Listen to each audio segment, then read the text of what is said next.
네, 안녕하세요. 2022년 3월 14일에 시행된 김동진 법원팀 제4회 동행모의고사 민사소송법 해설 강의를 시작하도록 하겠습니다. 먼저 문제 1번부터 보겠습니다. 문제 1번. 소송 대리인에 관한 다음 설명 중 옳은 것은 모두 몇 개인가? 자, 이제 보기 지문 4개가 모두 이제 옳은 지문인데 여기서 몇 가지만 간단하게 짚고 넘어가도록 하겠습니다. 먼저 이제 가번을 보시면 소송 당사자 일방이 재판장의 변경에 따라서 소송 대리인을 교체를 했다고 해도 그와 같은 사유가 기피 이유로서 재판의 공정을 기대하기 어려운 객관적인 사정이 있는 때 해당한다고 할 수가 없다. 우리가 이제 수업 시간에도 말씀을 드렸지만 우리 대법원 판례 중에 기피 이유를 인정한 사례는 거의 없다고 말씀을 드렸죠. 자, 그렇게 정리를 하시면 될 것 같고, 자, 나번 보도록 하겠습니다. 자, 당사자가 소송 대리인에게 소송 위임을 한 다음에 소재기 전에 사망. 자, 이제 보시면 소재기 전에 사망하는 경우는 크게 원고가 사망하는 경우와 피고가 사망하는 경우가 있을 수 있겠지만 원칙은 원고가 사망하는 경우는 부적법합니다. 근데 이 사안 같은 경우는 좀 예외적인 상황이 되겠죠. 그래서 보시면 소송 대리인이 있다는 게 이제 중요한 포인트가 되겠습니다. 여기다가 이제 밑줄을 그으시면 되겠죠. 당사자가 소송 대리인에게 소송 위임을 한 다음에 소재기 전에 사망을 했는데 소송 대리인이 당사자가 사망 사실을 모르고 당사자를 원고로 표시를 해서 그대로 소를 제기를 하면 이때는 예외적으로 그 소재기는 적법하죠. 두 번째는 이 소재기 전에 당사자가 사망을 했을 때 그 보정 방법은 당사자 표시 정정이지만 이 사안은 소송 대리인이 선임되어 있기 때문에 이것도 조금 예외적인 부분이 되겠습니다. 그래서 소송법 233조 1항을 유추 적용을 해서 표시 정정이 아니고 상속인들은 소송 절차를 수기할 수가 있습니다. 자, 다음 이제 다 부분 보시면 소송 위임에 의한 소송 대리인이 가지는 대리권의 법인은 특별 수권을 필요로 하는 사항을 제외하고는 소송 수행에 필요한 여기 있죠. 이제 일체의 소송 행위 다 할 수 있고 물론 여기 나와 있는 것처럼 특별 수권이 필요한 경우들도 예외적으로 있습니다. 어쨌든 일체의 소송 행위를 할 수도 있고 뭐도 가능하냐면 일체의 사법상 행위도 가능합니다. 물론 이제 조문에서는 그 변제를 채무자로부터 수령하는 권한 예시적으로 되어 있지만 이제 원칙적으로 위임받은 사건에 관한 이제 실체법상 사법 행위까지 할 수 있는 권한이 포함되어 있는 거죠. 자, 다음 이제 마지막 부분인 라 부분을 보도록 하겠습니다. 자, 소송 계속 중에 비법인 사단 대표자의 대표권이 소멸하면 원칙은 절차가 중단이 되겠지만 여기 보시면 소송 대리인이 선임이 되어 있으면 절차는 중단이 되지 않습니다. 다만 신급 대리 원칙상 어느 시점에서는 절차가 이제 중단이 되겠는데 여기 보시면 소송 대리인에게 상소 제기에 관한 특별 수권이 있는 경우는 상소를 제기를 하면 그때 상소 제기 시부터 소송 절차가 중단이 되는 거고 만약에 이제 소송 대리인에게 상소 제기에 관한 특별 수권이 없다면 언제 중단이 되는 건가요? 판결이 선고되었을 때가 아니고 판결 정본이 소송 대리인에게 송달되었을 때 중단됩니다. 어쨌든 중단된 때부터 다시 수개를 신청을 해야 다시 절차가 속행이 가능하겠죠. 그렇게 정리를 하시면 되겠습니다. 자, 계속해서 문제 2번을 보도록 하겠습니다. 자, 법원의 관할과 소송의 이송에 관한 다음 설명 중 가장 옳지 않은 것은 정답은 이제 4번인데 정답을 보시기 전에 먼저 이제 보기 1번부터 보도록 하겠습니다. 지방법원 합의부가 항소사건, 중요한 포인트는 지방법원 합의부가 항소사건을 2심으로 이제 심판하는 도중이라는 게 중요하죠. 그래서 여기 이제 2심에다가 동그라미를 하시면 되겠습니다. 이때 지방법원 합의부에 속하는 반소가 제기된 경우에 그때 지방법원 항소부는 고등법원으로 이송을 해야 되느냐? 자, 그렇지 않죠. 이때 이미 정해진 항소심 관할에는 영향이 없습니다. 물론 이게 만약에 이제 1심 도중에 즉 1심 단독 판사가 심판하는 도중에 합의부 관할에 속하는 반소가 제기된 경우는 그때 이제 원칙적으로 지방법원 합의부로 이송을 해야겠죠. 물론 변론 관할이 성립할 수는 있습니다. 이제 그렇게 이제 정리를 하시고 자, 다음 보시면 이제 보기 2번인데 이 보기 2번 같은 경우는 뭐랑 이제 여러분들이 비교를 해서 이제 보시면 되느냐면 상소장을 원심법원에다가 제출하지 않고 상소법원에다가 제출한 사안하고 그렇죠. 이렇게 이제 비교를 하셔서 보시면 되겠습니다. 이 경우하고 두 개를 이제 비교해서 보시면 될 것 같고 정답 지문을 한번 보도록 할게요. 4번입니다. 자, 당사자들이 법정 관할 법원에 속하는 여러 관할 법원 중에 어느 하나를 관할 법원으로 하기로 약정을 하게 되면 자, 그거는 전속적 합의 관할이 되겠습니다. 그렇죠? 이 전속적 관할 법원을 정하는 취지의 합의라고 해석할 수 있다. 다시 말하면 전속적 합의 관할이 되겠죠. 다만 전속적 합의 관할은 전속 관할이 아니고 임의 관할이라는 게 중요합니다. 그렇죠. 그래서 전속적 합의 관할은 그 명칭에도 불구하고 명칭은 뭐 마치 전속 관할인 것처럼 보이지만 이거는 당사자의 거동에 의해서 만들어지는 관할이기 때문에 임의 관할이라는 게 중요하죠.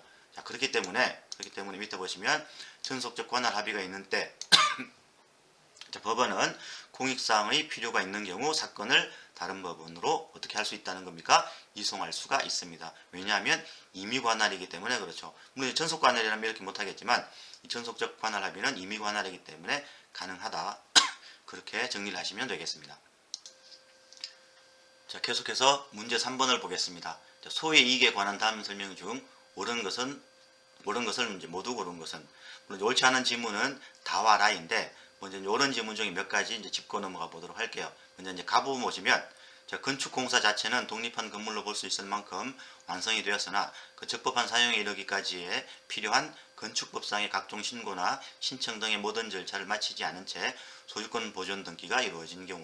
자, 이게 이제 보시면 여러분 이제 키워드를 가지고 찾으셔야 되는데, 원칙은 이제 소유권 보존 등기가 이제 건축공사 이미 완성이 되고 소유권 보존 등기까지 마치게 되면 그때는 건축주 명의 변경 절차의 이행을 구하는 소에 이게 없는 거죠. 그런 경우는 다만 여기 이제 지문처럼 여기 이제 보시면 적법한 사용에 이르기까지 필요한 건축법상의 각종 신고나 신청 등의 절차를 마치지 않은 경우, 그때는 또 예외적으로 이렇게 건축주 명의 변경 절차 이행을 구할 소의 이익이 있습니다. 그렇죠. 그래서 여기 이제 보시면 소유권 보존 등기라는 것을 이제 키워드로 찾아야겠지만 다시 이런 문장이 들어가는지도 같이 이제 보시면서 정리를 하시면 되겠습니다. 자, 다음 보실 게 지문 다입니다. 그렇죠. 부동산 거래 신고 등에 관한 법률 제10조 제1항 소정에 토지 거래 계약에 관한 허가 구역, 여기 이제 중요한 이제 문구가 하나 나와 있죠.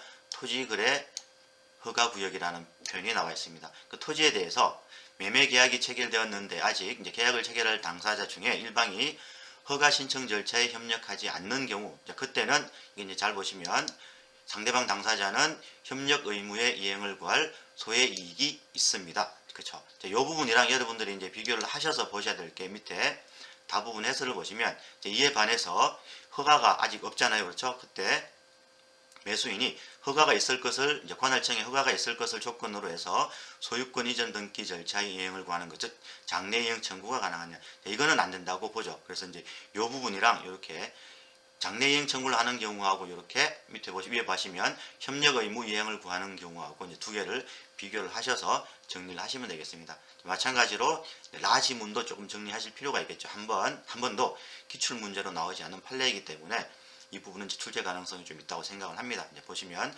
채권을 양수하기는 했지만 아직 그 통지나 승낙이라는 대항 요건을 갖추지 못한 경우, 사실 넓히 생각할 때는 대항 요건을 죄송합니다.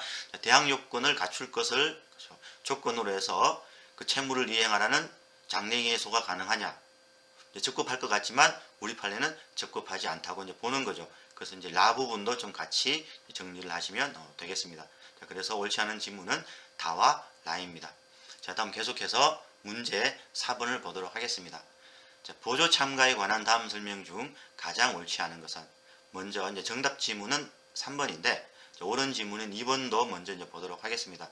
먼저 2번을 보시면 피참가인이 공동소송적 보조 참가인의 동의 없이 소를 취하는 경우 가능하냐 하는 부분인데, 먼저 이제 기억하실 것은 이 피참가인하고 공동소송적 보조참가인의 관계는 꼭 반드시 기억을 하세요. 유사 필수적 공동소송인 관계에 있다는 것 첫 번째 기억하시고, 두 번째는 유사 필수적 공동소송인 관계에 있는 경우는 고유 필수적 공동소송인 관계에 있는 경우와 다르게 일방의 소취하가 가능하죠. 그렇기 때문에 소를 취하는 게 가능하고, 또 하나는 뭐냐면 이 피참가인하고 공동소송적 보조참가인에 대해서는 67조가 적용이 되죠. 그래서 유리한 소송행위인지 불리한 소송행위인지를 이제 따지는데, 우리 판례는 소를 취하는 것은 유불리와는 무관하기 때문에 이제 가능하다고 이제 보는 겁니다.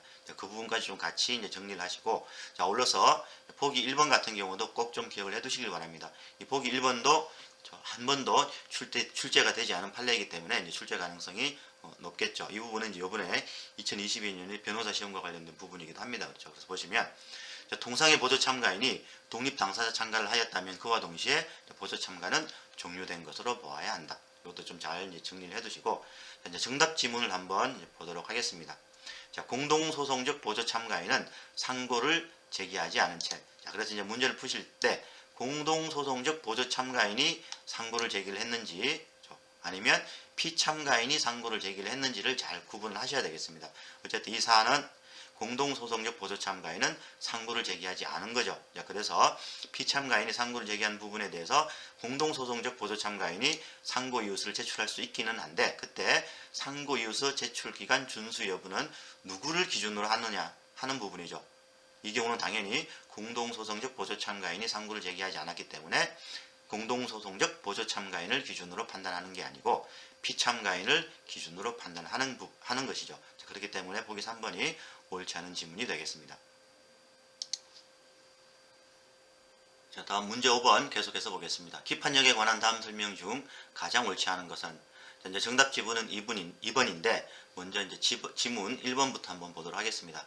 자, 지문 1번 같은 경우는 해설서에도 나와 있지만 올해 변호사 시험에 나온 기출 지문입니다. 우리 W에는 없고 이제 기본선에 있는 부분인데 W에는 관련 쟁점이 있기 때문에 이 해당 판례를 W에 없더라도 없는 판례이지만 충분히 이제 정답으로 여러분들은 옳은 지문이라고 알 수가 있는 거죠. 그래서 이제 보시면 1번 볼게요. 가등기에 기한 소유권 이전 등기 청구에서 여기 보시면 어떤 게 소송물이에요? 소유권 이전 등기 청구가 소송물이고 이 가등기 부분이 뭐가 된다는 겁니까? 가등기 부분이 이른바 선결적 법률 관계가 되는 거죠. 이 부분은 기판력의 객관적 범위와 관련된 부분입니다. 그렇죠? 자, 그래서 선결적 법률 관계 부분은 기판력이 발생하지 않습니다. 따라서 여기 소송물인 소유권 이전 등기 청구 부분만 기판력이 발생하고 이 가등기에 관한 부분은 기판력이 발생하지 않는 거죠. 자, 그런 취지를 보시면 되겠죠. 이행을 명한 전소 판결의 기판력은 위 가등기의 말소를 청구하는 후소. 이건 기판력이 발생하지 않았기 때문에 그렇죠. 이 부분은 기판력이 발생하지 않았기 때문에 후소로 가등기 말소를 구하더라도 후소에는 기판력이 미칠 수가 없겠죠. 그렇게 정리를 하시면 될 것 같고 자, 다음이 보기 2번입니다. 이게 이제 정답 지문이 되겠습니다. 자, 건물의 소유를 목적으로 하는 토지 임대차에서 임대인이 임차인을 상대로 자, 전소는 어떤 소송인가요? 토지 인도 및 건물 철거 청구에서를 제기를 했죠. 자, 그런데 임차인이 임대인에 대해서 건물 매수 청구권을 행사할 수 있었음에도 행사하지 아니하고 따라서 건물 철거를 명하는 내용의 판결이 확정이 됩니다. 즉 임차인 패소 판결이 된 거죠. 그런데 그 이후에 전소 피고인 임차인이 확정 판결에 의해서 건물 철거가 집행되지 않은 경우에 임대인에 대해서 뒤늦게 건물 매수 청구권을 행사를 하면서 별서로 이 부분입니다. 건물의 매매대금 지급을 구하는 소를 제기할 수 있느냐.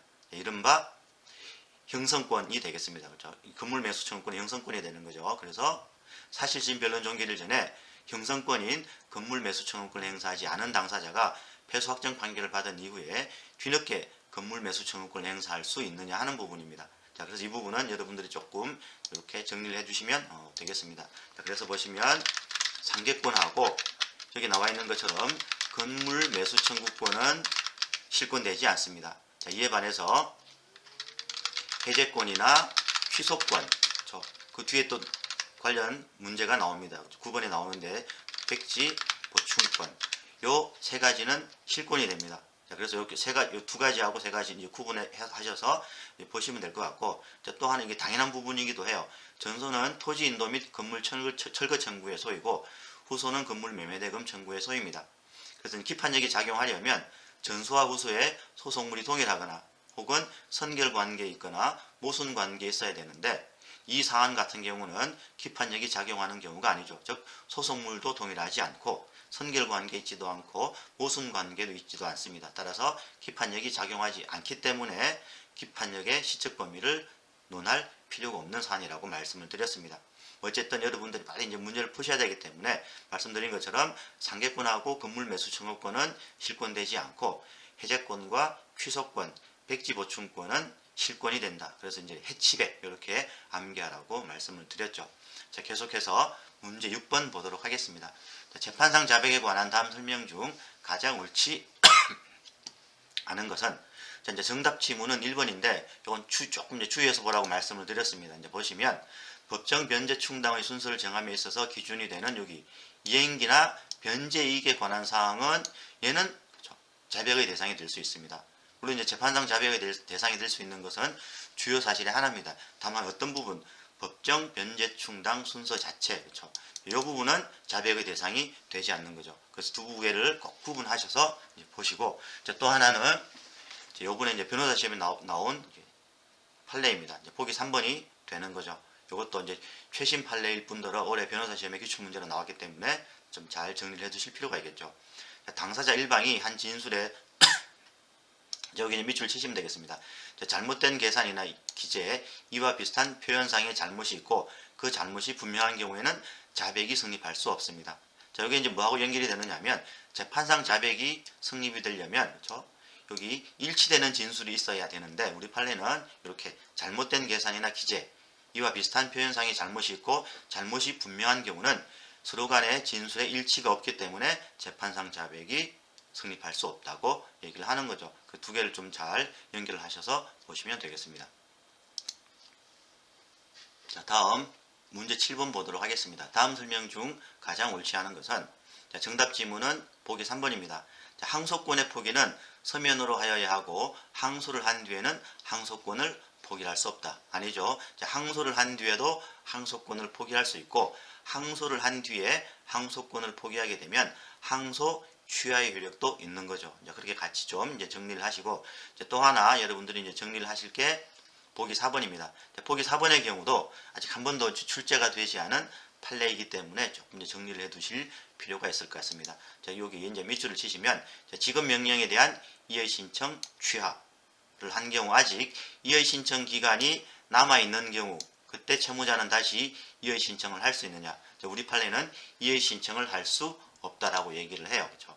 이제 요 판례하고 여러분들이 이제 비교를 하실 게 밑에 보시면 이제 항소의 취하입니다. 그렇죠? 자, 항소 취하의 경우는 이 항소 제기 기간 이내에 항소를 취하를 한 경우 그때는 항소 기간이 남아있기 때문에 다시 항소를 제기할 수가 있는 거죠. 그래서 이제 항소 취하 부분하고 지급 명령에 대한 이의 신청 취하 부분 두 개를 비교를 하셔서 정리를 하시면 되겠습니다.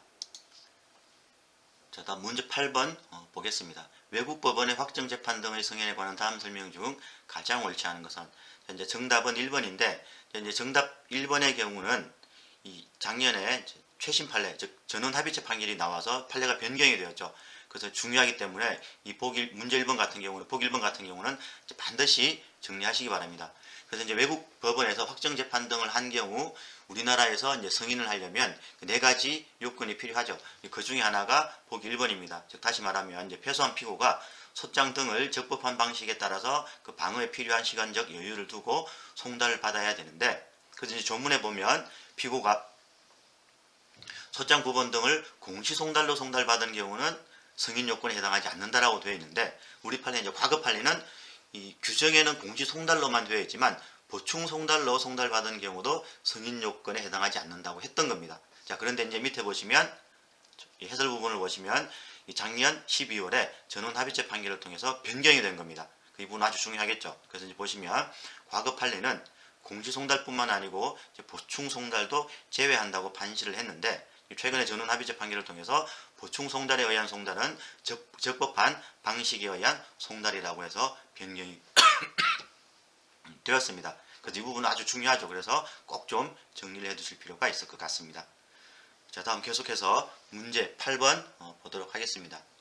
자, 청구의소에 관한 다음 설명 중 가장 옳지 않은 것은 자, 이제 정답 지문은 보기 4번입니다. 먼저 이제 보기 4번을 보시면 자, 원인 채권의 지급을 확보하기 위한 방법으로 엄이 수수된 경우 자, 이런 경우는 원인 채권에 의해서 소를 제기할 수도 있겠고 채권에 의해서 소를 제기할 수도 있는데 이러면 이제 청구권 경합이 되겠죠. 이 경우는 별개의 소송물이기 때문에 이제 원칙은 그 시효 중단의 범위는 소송물로 주장된 권리 관계만 소멸시효가 중단되는 효과가 있는데 예외가 이제 몇 가지가 있죠. 이제 그 중에 하나가 이 부분입니다. 그렇죠. 그래서 이제 정리를 하면 밑에 보시면 원인 채권에 의해서 청구를 한 경우에는 채권의 소멸시효를 중단시키는 효력이 없습니다. 그렇죠. 반대로 어떤 경우는 있어요. 채권에 의해서 청구를 하게 되면 원인 채권의 소멸시효를 중단시키는 효력이 있다. 자, 이 부분은 여러분들이 어떻게 암기하라고 말씀을 드렸습니까? 이렇게 암기하라고 말씀을 드렸죠. 어원이 있다. 이렇게 되면 그렇죠. 이제 빨리빨리 문제를 푸실 수 있을 것 같아요. 채권에 의해서 소를 제기하면 원인 채권에 대해서도 소멸시효 중단 효과가 있다. 이렇게 어원이 있다. 이렇게 암기를 하시고, 참고로 그 보기 3번 같은 경우는 그 해설서에도 나와 있지만 2022년 변호사 시험에 나왔던 이제 기출 지문입니다. 물론 이 지문 같은 경우는 뭐 상법 지문 혹은 이제 민법 지문에 해당하기는 할 거예요. 그렇죠. 어쨌든 이 부분도 한번 참고로 같이 정리를 해두시길 바랍니다. 아까 이제 말씀드린 것처럼 복 2번 같은 경우는 이제 말씀을 드렸죠. 백지엄 소지인이 엄금 청구 소송의 사실심 변론 종결까지 백지 부분을 보충하지 않아서 패소 판결을 받은 다음에 그 판결이 확정이 되고 다시 백지 보충권을 행사를 해서 그 완성한 엄에 기해서 전소의 피고를 상대로 해서 다시 동일한 엄금 청구를 하게 되면 전소 기판력에 의해서 차단되어서 허용되지 않습니다. 그래서 해제권, 취소권, 백지 보충권은 실권된다고 말씀을 드렸죠. 다시 한 번 더 말씀드립니다. 해치백 이렇게 암기하라고 말씀을 드렸습니다. 자, 다음 보기 10번 보도록 하겠습니다. 자, 다음 설명 중 가장 옳지 않은 것은 먼저 이제 정답 지문인 보기 2번을 보도록 하겠습니다. 자, 이제 중요한 부분은 이 부분이 되겠습니다. 이사가 그렇죠. 이사가 그 지위에 기해서 추주청의 결의 죄송합니다. 이제 추주청의 결의 취소 해소를 제기를 했는데 이 부분은 뭐가 되느냐 하면 함정 부분이 되겠습니다. 소송 대리인이 선임되어 있지 않은 상태에서 소송 계속 중에 사망을 했다면 소송 절차는 이사의 죄송합니다. 보기 2번을 다시 말씀을 드릴게요. 조금 전에 저희 아파트 그 관리실에서 안내 방송을 해서 제가 잠깐 정리를 시켰습니다. 다시 보시면 자, 이사가 그 지위에 기해서 추주청의 결의 취소 해소를 제기를 했는데 소송 대리인이 선임되어 있지 않은 상태에서 소송 계속 중에 사망을 했다면 그 소송 절차는 이사의 사망으로 중단된다. 얼핏 생각할 때는 소송 대리인이 선임되어 있지 않으니까 절차가 이제 중단되는 것 아니냐 이렇게 생각할 수 있지만 우리가 수업 전에 말씀을 드린 것처럼 이제 일신 전속적 권리가 되겠습니다. 그렇죠. 밑에 해설에도 나와 있지만 일신 전속적 권리인 경우는 그때는 이제 승계가 되지 않죠. 자, 그렇기 때문에 뭐 소송 대리인이 선임되어 있느냐 이거는 함정일 뿐이고 이 경우는 소송 절차는 그대로 종료가 됩니다. 자, 마찬가지로 어떤 부분도 마찬가지입니까? 이혼 소송도 마찬가지고 이혼 소송과 이제 병합해서 청구된 재산 분할 청구도 같이 종료가 되죠. 그렇죠? 이렇게 좀 같이 정리를 하시고 다만 이혼 소송과 병합해서 제기한 위자료 청구는 위자료 청구의 경우는 종료되지 않고 승계할 수 있습니다. 그렇게 같이 좀 연결해서 정리를 하시고 자, 다음 보시면 보기 3번입니다. 보기 3번은 해설에도 나와 있지만 작년에 나온 전원합의체 판결이기 때문에 조금 정리하실 필요가 있을 것 같습니다. 여기 이제 보시면 추주청의 결의 부존재 무효 확인 해소를 여러 사람이 공동으로 제기를 했을 때 그때 민사소송법 67조가 적용되는 필수적 공동소송으로 볼 거냐 아니면 통상공동소송으로 볼 거냐 하는 부분이 이제 전원합의체 판결로 나와 있는데 나온 것처럼 이제 다수에게는 필수적 공동소송으로 봤습니다. 하지만 이제 소수에게는 통상공동소송으로 본 거죠. 그래서 만약에 뭐 옳지 않은 지문으로 나온다면 통상공동소송에 해당한다 하면 옳지 않은 지문이다. 이렇게 정리를 하시면 될 것 같습니다. 자, 다음 계속해서 이제 보기 문제 11번 보도록 하겠습니다. 이 강의 도중에 여러분도 조금 느끼시겠지만 아직 제가 목이 다 낫지 않아서 이 말씀을 드리는 도중에 이제 기침이 조금씩 나오고 있는데 이 부분은 조금 여러분들의 양해를 좀 부탁드리겠습니다. 죄송합니다. 자, 계속해서 문제 11번 볼게요. 추주 대표 소송에 관한 다음 설명 중 가장 옳지 않은 것은 자, 이제 정답 지문은 보기 2번입니다. 그렇죠. 자, 추주 대표 소송을 제기한 후에 일부 주주가 소송 계속 중에 주식을 전혀 보유하지 아니하게 되어서 주주의 지위를 상실하게 됐을 때 그 해당 주주는 원고 적격을 상실하느냐 하는 부분이죠. 그래서 우리 판례는 그 해당 주주는 원고 적격을 상실한다고 얘기를 합니다. 자, 물론 이제 이 부분하고 여러분들은 이제 비교를 하실 게 해설 부분에도 나와 있지만 소제기 시에 주주 대표 소송을 제기하기 위해서는 일정한 주식 보유 요건을 갖추어야 하죠. 그렇죠. 자, 그래서 뭐 예를 들면 상법상의 소인 경우는 그 주식 보유 합계가 100분의 1 이상이어야 합니다. 따라서 소제기 시에 100분의 1 이상이라면 소송 계속 중에 100분의 1 미만으로 내려와도 이제 괜찮다는 게 우리 판례 입장이죠. 그 부분하고 조금 비교를 하셔서 보시면 되겠습니다. 자, 다음 계속해서 문제 12번 보도록 하겠습니다. 자, 갑은 을을 상대로 해서 1억 원의 대여금 청구의 소를 제기를 합니다. 이게 이제 소구 채권, 그리고 이제 상기항변을 했기 때문에 수동 채권이 되겠죠. 대여금 채권이. 이렇게 되자 이제 을은 대여 사실을 부인하는 한편, 만약에 대여 사실이 인정이 될 경우 갑에 대한 1억 5천만 원의 매매대금 채권으로 상기한다는 소송상 상기항변을 하였다. 이에 관한 다음 설명 중 가장 옳지 않은 것은, 이럴 때 매매대금 채권을 뭐라고 얘기를 합니까? 자동채권 혹은 반대채권이라고 얘기를 하죠. 자, 그래서 보시면 자, 정답 지문은 먼저 이제 보기 4번인데 정답 지문을 본 다음에 몇 가지 이제 보기 2번하고 보기 3번을 보도록 하겠습니다. 자, 보기 4번을 보시면 자, 갑의 소구 채권의 존재를 인정을 하면서 을에 보시면 자, 상기항변을 받아들인 결과 갑의 청구를 기각한 1심 판결에 대해서 이제 중요한 게 뭡니까? 이제 피고만 항소를 제기를 합니다. 이렇게 됐을 때 항소심이 피고의 상기항변을 판단함에 있어서 1심은 자동채권으로 인정하였던 부분, 아까 이제 말씀드렸던 매매대금 채권이 되겠죠. 자, 1심은 상기항변을 받아들였으니까 피고의 자동채권을 인정을 했어요. 근데 항소심은 1심과 다르게 인정하지 아니하고 그 자동채권에 관한 부분에 대해서 피고의 상기항변을 배척하게 되면 이 부분은 피고 입장, 즉 항소인인 피고 입장에서 보면 1심보다 불이익하게 바뀐 거죠. 그래서 불이익 변경 금지 원칙에 위반되기 때문에 위법하게 되겠죠. 그래서 이 부분이 옳지 않은 부분이 되겠습니다. 자, 올해서 이제 정답 지문은 아니지만 옳은 지문인 보기 2번하고 보기 3번을 보도록 하겠습니다. 자, 보기 2번. 자, 갑의 소구 채권의 존재를 인정을 하면서도 을의 상기항변을 받아들인 결과 갑의 청구를 기각한 판결. 자, 여기 보시면 이제 1심은 갑의 청구를 기각한 거죠. 자, 그렇게 보면 물론 이제 갑은 항소의 이익이 있을 거예요. 형식적 불복설의 원칙적 입장에 의하면 을은 전무 성소했기 때문에 상소의 이익이 없죠. 하지만 이 경우는 을은 예외적으로, 즉 형식적 불복설의 예외로 상소의 이익이 있다라고 얘기를 하는 거죠. 왜냐하면 이제 상소심에서 을은 뭘 할 수 있습니까?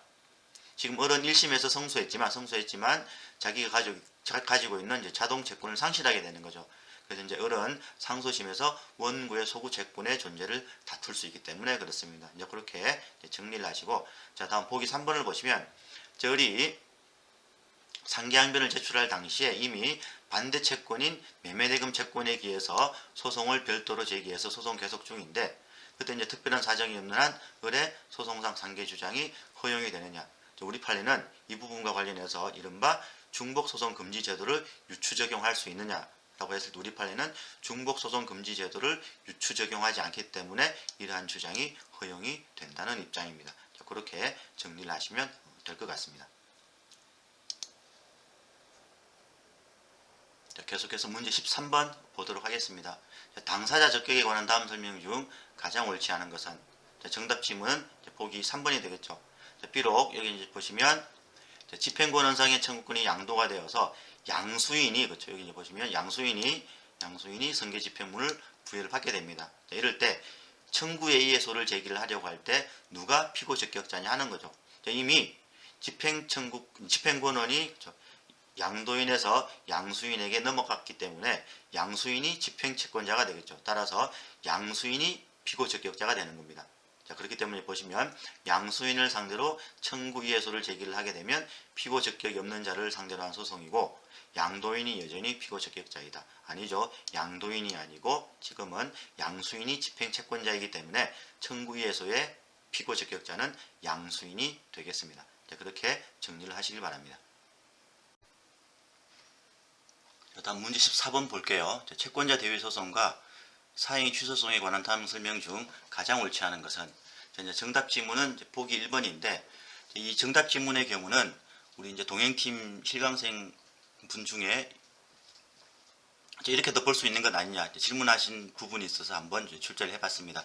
여기 보시면 채권자 대위 소송에서 피대위자인 채무자가 실존 인물이 아니거나 사망한 사람인 경우에 그러한 채권자 대위 소송은 피대위 채권의 존재를 인정할 수 없기 때문에 청구를 기각하여야 한다. 우리는 충분히 이렇게 생각할 수가 있겠죠. 왜냐하면 이제 피대위자인 채무자가 사망한 사람이라면 혹은 실존 인물이 아니라면 피대위 채권이 존재하지 않기 때문에 청구를 기각해야 된다 라고 이제 생각할 수도 있지만, 우리가 이제 공부를 했지만 이제 소송 요건이 먼저 이제 구비가 된 다음에 본안 판단을 할 수가 있는 거죠. 이 청구 기각 부분은 본안에 관한 부분입니다. 자, 그 이전에 그 피대위자인 채무자가 실존 인물이 아니거나 사망한 사람이라면 피보전 채권이 존재하지 않는 거죠. 이제 두 번째는 이제 채권자 대위 소송에서 피보전 채권의 전부의 문제는 당사자 적격, 즉 소송 요건의 문제이기 때문에 이 경우는 당사자 적격이 없다고 해서 소를 각하해야 됩니다. 충분히 이렇게 생각할 수도 있겠지만 이제 본안 판단을 먼저 하기 전에 소송 요건에 문제가 있으면 의심이 있으면 그때 소송 요건을 먼저 이제 판단을 해야 된다. 자, 그 부분을 생각하시면 되겠습니다. 자, 다음 이제 보기 3번 한번 보시면 채권자는 사행위의 취소를 법원에 소를 제기하는 방법으로 청구할 수 있을 뿐이지 소송상의 공격 방어 방법으로 주장할 수 없다. 왜냐하면 우리 이제 형성권은 일반적 형성권이 있고 형성 소권이 있잖아요. 일반적 형성권은 이런 식으로 이제 의사 표시만으로 가능합니다. 하지만 형성 소권인 경우는 반드시 소를 제기하는 방법으로 행사를 해야겠죠. 이런 반 이제 채권자 취소권 같은 경우는 형성 소권이기 때문에 이렇게 이제 소를 제기하는 방법으로 행사할 수밖에 없는 겁니다. 자, 그렇게 이제 정리를 하시고 다음 문제 15번으로 가보도록 하겠습니다. 자, 항고에 관한 다음 설명 중 가장 옳지 않은 것은 또 죄송합니다. 이제 보기 2번이 이제 정답 지문이 되겠죠. 자, 이 부분도 아직 한 번도 출제된 적이 없는 그렇죠. 이제 판례이고 조금 어려운 부분 문장입니다. 그렇죠. 좀 잘 정리를 하시면 되겠죠. 자, 제항고는 항고와 마찬가지로 통상항고와 적시항고로 나누어진다. 자, 여기까지는 문제가 없는 거죠. 하지만 이제 그 구분은 원래의 항고 자체가 통상항고인가 적시항고인가에 의한다. 이 부분이 잘못된 거죠. 자, 그래서 이때 이제 제항고가 통상항고인지 적시항고인지는 그 제항고의 대상이 된 그 재판의 성질에 따라서 나누어집니다. 자, 그렇게 좀 정리를 하시고 물론 뒷문장은 맞는 거죠. 기피 신청에 관한 기각 결정에 대한 적시항고를 항고심이 기각하게 되면 그에 대한 제항고는 적시항고로서의 성격을 가지게 됩니다. 그래서 이 부분만 이제 옳지 않은 부분이 되겠습니다. 좀 잘 정리를 하시고 자, 문제 16번을 보도록 하겠습니다. 자, 독립당사자 참가에 관한 다음 설명 중 가장 옳지 않은 것은 먼저 정답 지문이 보기 3번을 한번 보도록 하겠습니다. 자, 독립당사자 참가 소송에서 고의 필수 공동소송과 달리 청구의 포기 인락, 화해 및 소외 취하 등은 각자가 할 수 있다. 이것도 여기서부터 조금 함정이 들어가 있는데 여기 이제 보시면 이 청구의 포기 인락, 화해 및 소외 취하 등은 각자가 할 수 있다. 근데 이 부분은 예비적 공동소송, 즉 선택적 공동소송에 해당하는 부분이죠. 이 부분 일단 넘어가시고 정답 부분은 뒷부분에 있습니다. 독립당사자 참가 소송에서 원고 피고 사이에서만, 즉 누군 제외하고 독립당사자 참가에는 제외하고 원고 피고 사이에서만 재판상 화해를 하는 것이 허용이 되느냐 하는 겁니다. 첫 번째는 말씀드린 것처럼 독립당사자 참가 소송은 합일 확정 소송입니다. 따라서 원고 피고 사이에서만 재판상 화해를 하는 것은 허용되지 않는 거죠. 자, 아울러서 밑에 이제 해설 부분 좀 가보시면 같이 좀 정리를 하실 게 이 부분이죠. 그래서 보시면 독립당사자 참가인이 화해 원고 결정에 대해서 이의를 하게 되면 그 이의의 효력은 원고 피고 사이에도 미치는 부분이 있습니다. 그래서 왜냐하면 이제 합일 확정 소송이기 때문에 그렇죠. 자, 또 하나 여러분들이 조금 이제 주의를 하실 부분이 보기 4번이 되겠습니다. 보시면 독립당사자 참가 소송에서 원고의 청구를 인용. 우리 이제 지난 시간에 뭐 고의 필수 공동 소송이든 이런 얘기할 때 계속 합일 확정 소송이라고 했을 때 이 합일 확정은 어떤 부분에 대한 합일 확정이라고 말씀을 드렸습니까? 본안 판단에 대한 합일 확정이라고 말씀을 드렸죠. 여기 이제 보시면 원고의 청구는 인용해요. 자, 이건 이제 본안을 건드린 거죠. 자, 그런데 뒷부분입니다. 참가인의 참가 신청을 각하. 여기 보시면 얘는 참가인의 참가 신청은 본안을 건드리지 않고 각하를 시켰습니다. 따라서 기본적으로 지금 합일 확정에 문제는 발생하지는 않아요. 그래서 계속 보시면 이 1심 판결에 대해서 참가인만 항소를 했는데 참가인의 항소를 기각했죠. 항소를 기각했다는 얘기는 참가인의 항소를 기각했다는 것은 1심과 마찬가지로 참가인의 참가 신청을 각하한 거죠. 그렇기 때문에 합일 확정이 필요가 없는 상황이에요. 그렇기 때문에 1심 판결 중에 피고가 항소하지도 않은 그 본소 부분을 취소하고 원고의 피고에 대한 청구를 기각했다. 건드린 거죠. 오늘 이제 합일 확정이 필요하지 않기 때문에 불이익 변경 금지 원칙이 그대로 적용이 되는 겁니다. 따라서 원고의 청구를 기각한 것은 부적법하게 되는 거죠. 그래서 보기 4번도 좀 잘 정리를 하시길 바랍니다. 자, 계속해서 문제 17번 보도록 하겠습니다. 자, 소송 구조 신청에 대한 다음 설명 중 가장 옳지 않은 것은, 자, 정답 지문은 보기 3번인데 이것도 잘 여러분들이 주의를 하시라 그랬죠. 그래서 보시면 소송 구조 신청이 먼저 있고 그에 대한 기각 결정이 확정되기 전에 인지보정 명령을 한 경우. 자, 여기서부터 여러분들은 바로 정답을 찾아낼 수 있어야 합니다. 인지보정 명령은 어때요? 위법한 거죠. 인지보정 자체가 위법, 보정 명령 자체가 위법. 따라서 이후에 소송구조 신청 기각 결정이 확정이 된 다음에 그 인지보정 명령에서 정한 이 인지보정 명령을 위법하다고 했잖아요. 정한 보정기간 전체가 경과를 했을 때 이를 이유로 소장을 각하할 수 있느냐? 소장을 각하할 수가 없는 거죠. 자, 그래서 꼭 문제를 푸실 때 소송구조 신청이 먼저 있었는지 혹은 인지보정명령이 먼저 있었는지를 잘 여러분들이 이제 파악을 하셔야 됩니다. 꼭 주의해야 될 판례가 되겠죠. 자, 다음 문제 18번 보겠습니다. 청구의 변경과 반소에 관한 다음 설명 중 가장 옳은 것은 이죠. 옳지 않은 것은이 아니고 옳은 것은. 그래서 이제 보시면 이제 정답 지문은 1번이고 옳지 않은 지문이 2번, 3번, 4번이 되겠습니다. 그래서 옳지 않은 지문들을 이제 하나하나 보도록 할게요. 법원이 청구의 취지 원인의 변경이 옳지 아니하다고 인정을 한 때 직권으로 또는 상대방의 신청에 따라서 변경을 허가하지 아니하는 결정을 하여야 한다. 이걸 우리는 이제 청구 변경 불허 결정이라고 얘기를 하죠. 이 부분과 관련해서는 우리 기출 문제도 한번 나왔었죠. 그렇죠? 그래서 이제 청구 변경이 옳지 않으면 청구 변경 불허 결정이라는 것을 하는 것이지 뭐가 아닙니까? 소를 각하하는 게 아니죠. 그렇죠? 그 두 가지를 꼭 좀 구분하셔서 보시길 바랍니다. 만약에 소를 각하하여야 한다 하면 옳지 않은 지문이 되는 겁니다. 그렇게 먼저 하나 정리를 하시고, 직권으로 또는 상대방의 신청에 따라서 변경을 허가하지 아니하는 결정을 하여야 하고, 이러한 청구 변경 불허 결정에 대해서는 적시항고를 할 수 있다. 아니죠. 이 청구 변경 불허 결정은 이른바 중간적 재판에 해당하죠. 그래서 어떠한 불복도 허용되지 않습니다. 우리가 이제 수업 시간에 중간적 재판에 해당하는 것들 몇 가지 암기하라고 이제 말씀을 드렸습니다. 그래서 이제 두 문자 따서 뭐 재인담보 이런 식으로 되는 게 있었죠. 반드시 암기를 하시고, 계속해서 보기 3번 보시면 원고가 피고에 대해서 이 부분도 조금 이제 주의를 하셔야겠습니다. 어떤 소송이 먼저 제기가 되었는지를. 그래서 이제 먼저 제기된 소송은 본소는 이거죠. 손해배상 채무 부존재 확인해소가 먼저 본소로 제기가 됩니다. 이때 이 당시 확인의 이익이 있었던 거죠. 이에 대해서 이제 피고 채권자가 되겠죠. 이후에 손해배상 채무의 이행을 구하는 반소를 제기를 했을 때, 이럴 때 본소 청구에 대한 확인의 이익이 소멸하느냐? 우리 판례는 확인의 이익이 소멸하는 것은 아니다 라고 얘기를 하죠. 물론 이제 이 부분과 이 사안과 여러분들이 구분을 하셔야 될 게 있습니다. 조금 전에 말씀드린 것처럼 손해배상 청구해소가 먼저 본소로 제기된 경우에 반대가 되는 거죠. 손해배상 채무 부존재 확인해소를 반소로 제기를 하게 되면 그때는 그 반소는 반소의 이익이 없어서 부적법 각하가 되죠. 왜냐하면 반소는 본소 청구 기각 이상의 것을 포함해야 되기 때문에 그렇습니다. 자, 그래서 보기 3번 이렇게 이제 손해배상 채무 부존재 확인해소가 본소로 먼저 제기가 되었는지 혹은 손해배상 청구해소가 먼저 본소로 제기가 되었는지를 반드시 이제 구분을 하시길 바라고, 계속해서 보기 4번 보도록 하겠습니다. 중요한 단어가 나와 있네요. 예비적 반소. 이제 1심 법원에서 원고의 본소 청구를 배척.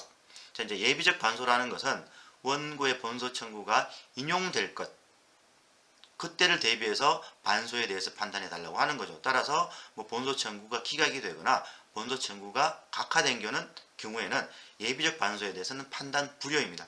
자, 그럼에도 불구하고 예비적 반소에 대해서 판단한 1심 판결. 자, 이럴 때 우리 판례는 뭐라고 얘기를 해요? 예비적 반소에 대해서 판단한 1심 판결은 효력이 없다라고 얘기를 해요. 이제 거기서부터 이제 출발점이 되는 거죠. 자, 이럴 때 원고만 항소를 하고 피고는 1심에서 그 각하된 반소에 대해서 항소를 하지 않았다. 그런데 이것만 보면 불이익변경금지 원칙이 적용되는 것 아니냐 오해할 수가 있는 부분이 있습니다. 하지만 그건 아닌 거죠. 어쨌든 계속 보시면, 자, 항소심이 원고의 항소를 받아들여서 원고의 본소 청구를 인용했을 때 취지대로 가는 거죠. 아까 말씀드린 것처럼 예비적 반소라는 것은 본소 청구가 인용될 때 판단해 달라는 거잖아요. 따라서 본소 청구를 인용을 하게 되면 당연히 항소심은 피고의 예비적 반소 청구에 대해서 심판 대상으로 삼아서 판단할 필요가 있는 겁니다. 이게 이제 뭐가 적용되지 않는 경우에요. 불이익변경금지 원칙이 적용되지 않습니다. 넓히 생각하면 그 각하된 예비적 반소가 각하됐는데 피고는 항소를 안 했으니까 이 부분에 대해서는 항소심이 판단 못하는 것 아니냐라고 생각할 수 있지만 그 전제로 뭐가 있기 때문에 예비적 반소에 대한 1심 판결 자체가 효력이 없기 때문에 그런 겁니다. 그래서 어쨌든 이제 보기 4번 같은 경우도 좀 주의하셔서 정리를 하실 필요가 있을 것 같습니다. 자, 계속해서 문제 19번 보도록 하겠습니다. 자, 소장 및 상소장에 관한 다음 설명 중 가장 옳지 않은 것은 먼저 보기 3번이 되겠죠. 이게 이제 정답 지문이 되겠습니다. 특히 이렇게 이제 좀 짧게 나오는 부분은 여러분들이 특히 이제 주의하실 필요가 있겠습니다. 자, 항소의 범위는 항소장에 기재된 항소 취지만을 기준으로 판단하여야 한다. 아니죠. 이 항소장에 항소 취지는 필요적 기재사항이지만 항소의 범위나 항소 이유는 항소장 필요적 기재사항이 아닙니다. 그렇죠? 자, 그렇기 때문에 항소의 범위는 항소 취지만을 기준으로 판단하는 게 아니고 전체적으로 이제 종합적으로 판단을 고려를 해서 판단을 해야 된다는 부분입니다. 자, 그리고 이제 보기 4번. 이 이제 물론 전원 합의체로 나오긴 했지만 뭐 기존에 있던 것들을 그대로 다수 의견이 반복해서 인정을 한 것이기 때문에 그닥 의미 있는 결정은 아니기는 해요. 어쨌든 한번 볼게요. 이거는 이제 소장 부분을 송달할 수 없는 경우하고 똑같이 취급하면 됩니다. 그렇죠? 1심이 되겠죠. 1심 재판장이 소장 부분을 송달할 수 없을 때 원고에게 상당한 기간을 정해서 그 기간 이내에 피고의 주소를 보정하도록 명해야 하고 그때 원고가 보정하지 않으면 소장 각하 명령을 할 수 있죠. 근데 비슷한 규정이 뒤에 항소장 부분에도 그대로 나와 있는 겁니다. 따라서 이 경우도 항소장 각하 명령을 할 수 있습니다. 물론 이제 밑에 이제 해설 부분 보시면 말씀드린 것처럼 작년에 전원 합의체 결정이잖아요. 소수 의견은 이 항소장 같은 경우는 애초에 이제 소장하고 같이 볼 수가 없다는 겁니다. 왜냐하면 이제 소장은 처음에 소를 시작하는 단계에서 제출하는 부분이니까 뭐 그렇게 이제 소장 각하 명령을 해도 되겠지만 항소장 같은 경우는 이미 이제 1심이 진행된 다음에 하는 소송 절차이기 때문에 똑같이 이제 소장하고 같이 취급할 수 없다는 게 소수 의견이지만 여전히 다수 의견은 이렇게 법리를 유지를 하고 있습니다. 어쨌든 이 부분도 그렇게 정리를 하시면 될 것 같고.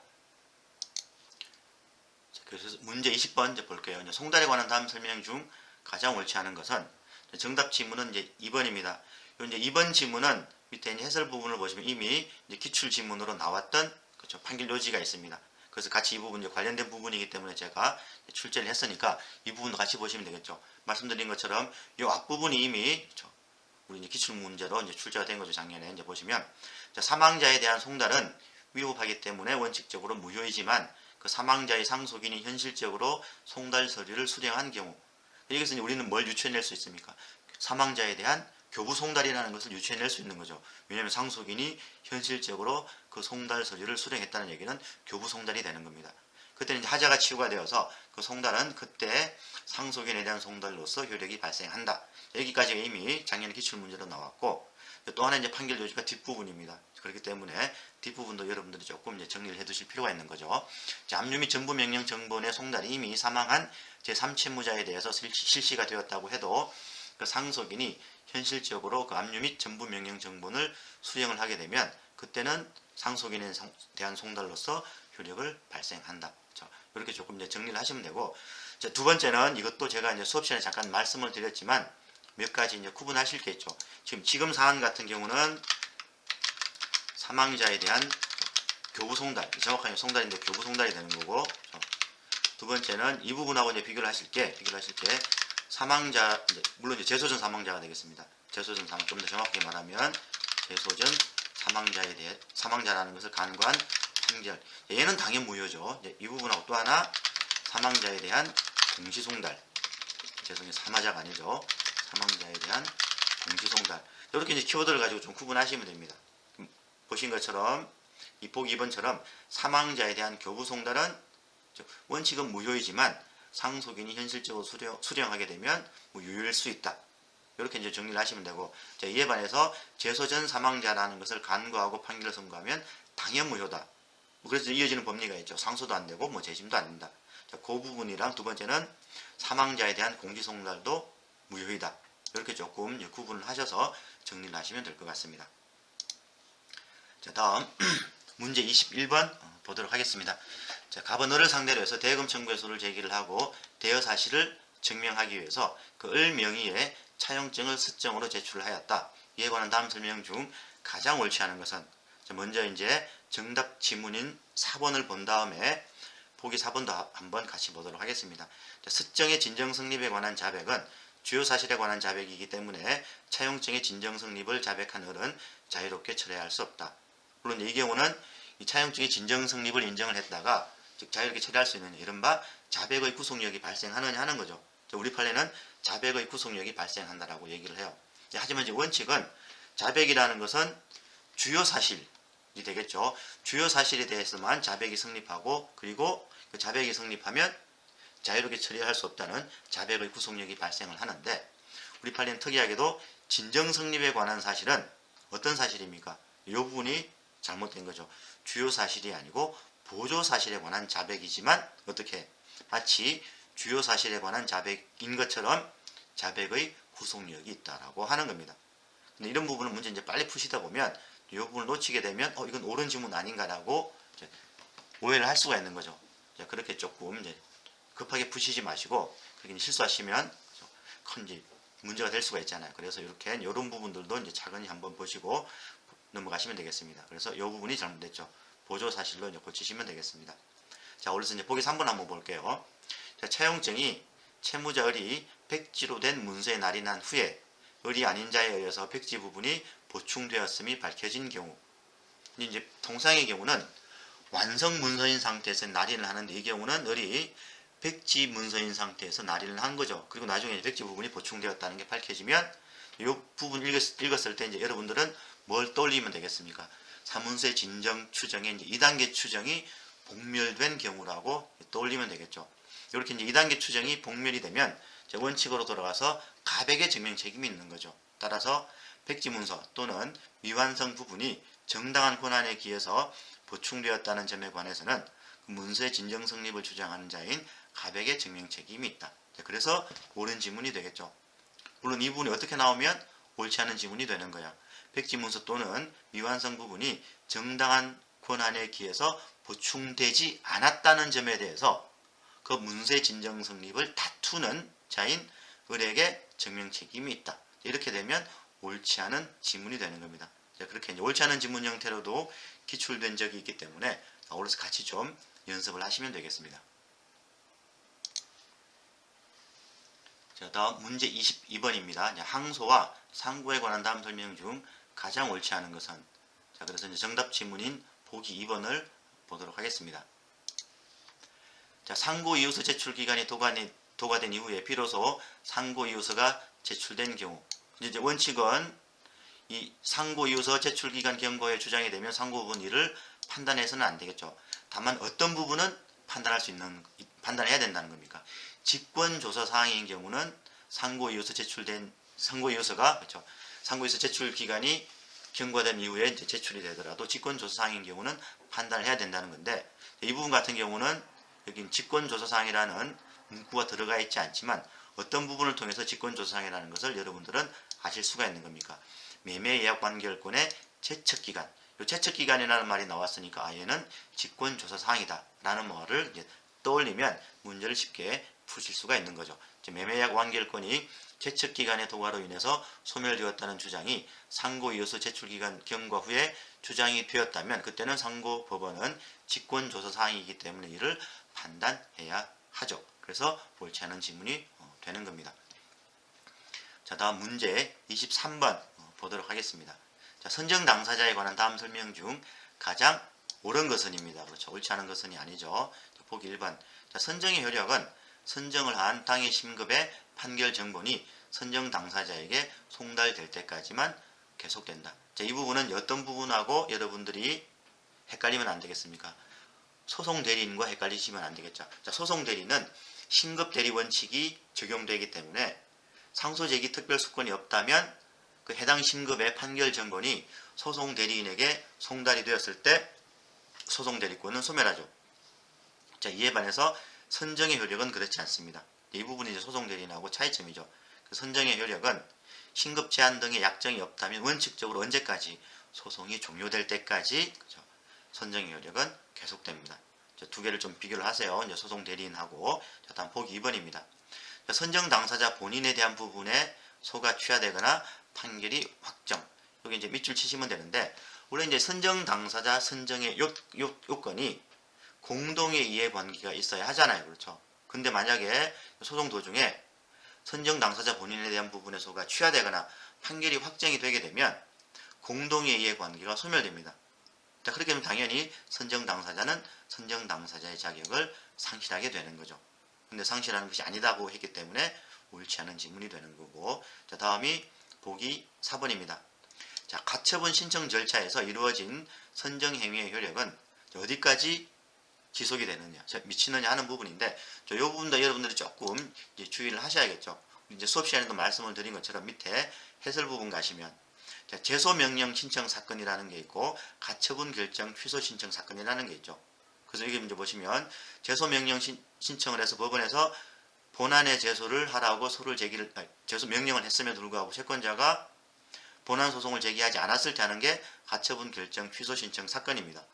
따라서 얘가 선행이고 그 나중에 이제 그 이어서 나오는 사건이 이 사건이 되겠죠. 물론 이게 두 개 같이 나오면 여기는 선정행위의 효력이 미치지만 여기는 선정행위의 효력이 미치지 않는다. 이건 좀 쉬운데 우리는 수업 시간에 말씀드린 것처럼 두 개 같이 나오지 않고 얘 하나만 딱 떼내서 나오면 헷갈릴 수가 있습니다. 자, 그래서 이 부분도 좀 여러분들이 잘 좀 주의를 하시고 정리를 하시길 바랍니다. 제소명령 신청 사건에는 미치지만 가처분 결정 취소 신청 사건에는 미치지 않는다. 두 개를 꼭 좀 암기를 하시고 잘 좀 정리를 하시길 바랍니다. 자, 다음 계속해서 24번 공동소송에 관한 다음 설명 중 가장 옳지 않은 것은, 이제 정답 지문은 보기 2번인데 이 부분도 조금 여러분들이 암기하시는 게 필요하겠죠. 빨리빨리 풀어야 되니까. 자, 아파트에 발생한 하자와 관련된 손해배상 청구는 구분 소유자들 전원이 원고되어서 소를 제기해야만 하는 필수적 공동소송에 해당하느냐?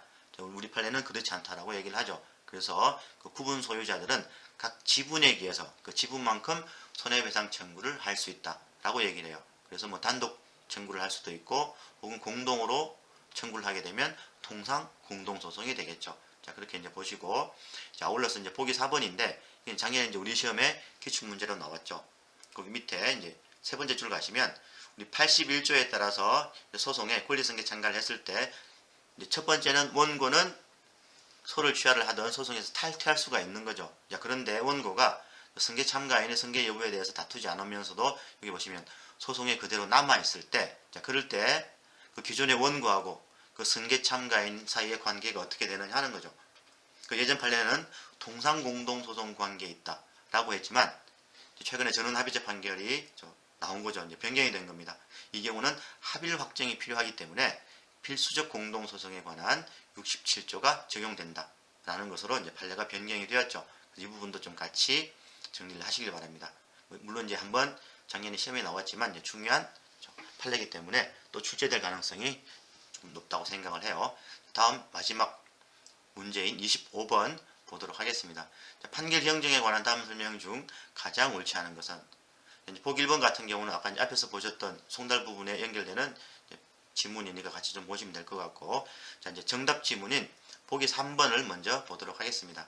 자, 토지에 관한 소유권 이전 등기 절차의 이행을 구하는 소송 도중에 그 사실심 변론 종결 전에 토지가 분할, 자, 중요한 단어가 하나 나와 있죠. 분할 되었지만 그 내용이 변론에 나타나지 않은 채 토지에 관한 원고의 청구가 그대로 인용되었을 때 그 판결에 표시된 토지에 관한 표시를 그 분할된 토지에 관한 표시로 경정하는 것은 허용이 되느냐 하는 건데, 이 부분은 여러분들이 이제 키워드를 따셔서 문제를 풀면 된다고 말씀을 드렸죠.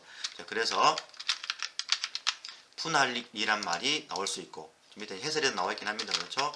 환지약정이라는 말이 나올 수도 있겠죠. 그래서 환지약정은 허용되지 않습니다. 그래서 환지약정은 경정이 불가. 하지만 분할이라는 말이 나오면 판결의 경정이 가능. 자, 그렇게 이제 어떻게 암기라고 말씀을 드렸습니까? 자, 환불 하지만 분할가, 이렇게 이제 암기라고 말씀드렸죠. 자, 환불은 안 된다.